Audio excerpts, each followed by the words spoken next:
তেল দিয়ে তো তালের পিঠা অনেক খাওয়া হলো, এবার না হয় তেল ছাড়া খাওয়া যাক। হ্যালো এভরিওয়ান, আসসালামু আলাইকুম। আশা করছি আপনারা অনেক বেশি ভালো আছেন। আজকে আমি আপনাদেরকে তৈরি করে দেখাবো তেল ছাড়া পানির ভাপে তালের চুষি পিঠা। এই পিঠাটা বিভিন্ন অঞ্চলে বিভিন্ন নামে পরিচিত। বরিশাল জেলায় এটাকে তালের গড়গড়া পিঠা বলে। খুবই জনপ্রিয় বিখ্যাত একটি পিঠা, খুবই সুস্বাদু এই পিঠাটি। চলুন খুবই সিম্পলভাবে তৈরি করে নেওয়া যাক। তো প্রথমে আমি এখানে তালের রস নিয়ে নিয়েছি 1.5 কাপ।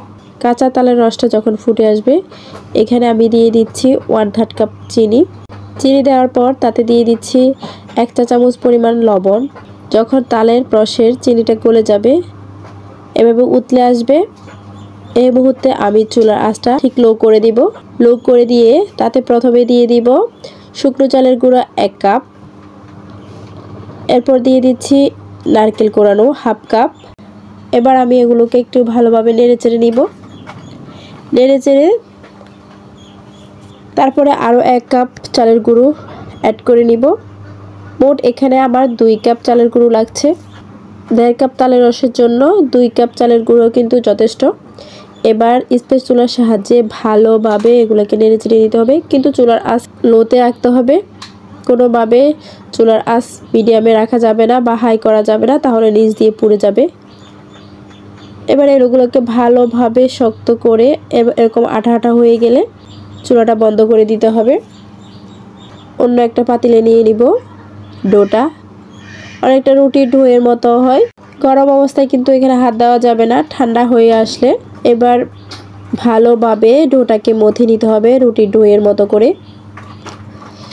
আর যদি বেশি একটু আঠালো ভাব লাগে তাহলে সামান্য আটা বা ময়দা নিয়ে হাতের মধ্যে এটাকে মেখে নিতে পারেন ভালোভাবে। ভালো করে মসৃণ করে ডোটাকে মথে নিতে হবে। এবার এখান থেকে ছোট ছোট লিচি কেটে অল্প পরিমাণে হাতের মধ্যে নিয়ে ছোট একটা বল শেপ দিয়ে নিতে হবে। তারপর এরকম হাতের সাহায্যে ডোলে এরকম চিকন শেপের বা চুষি পিঠা শেপের দিতে হবে। খুবই ইজি একটা প্রসেস, এটা খুব সহজে বানিয়ে নেওয়া যাবে এই পিঠাটা। আমি সবগুলো পিঠা কিন্তু এই শেপের করে নিয়েছি। কথা বলতে বলতে আমার 2টা পিঠা কিন্তু তৈরি হয়ে গেল। এভাবে করে আমি সবগুলো পিঠা কিন্তু বানিয়ে নিয়ে নিলাম। এবার পিঠাগুলোকে কিন্তু ভাপে দেওয়ার পালা। এজন্য আমি একটা পাতিলে পানি ফুটতে দিয়ে দিয়েছি আর তার উপরে একটা স্ট্রেনার বসিয়ে দিয়েছি। আপনারা আপনাদের বাসায় যেরকমই স্ট্রেনার থাকে ওই স্ট্রেনারে ভাপিয়ে নেবেন। এরপর এতে দিয়ে দিচ্ছি একটা একটা করে পিঠা। সুন্দরভাবে বসিয়ে দিলে পিঠাগুলো কিন্তু সাইজ আঁকা বাঁকা হয় না, এজন্য আমি একটা একটা করে সাবধানে বসিয়ে দিচ্ছি।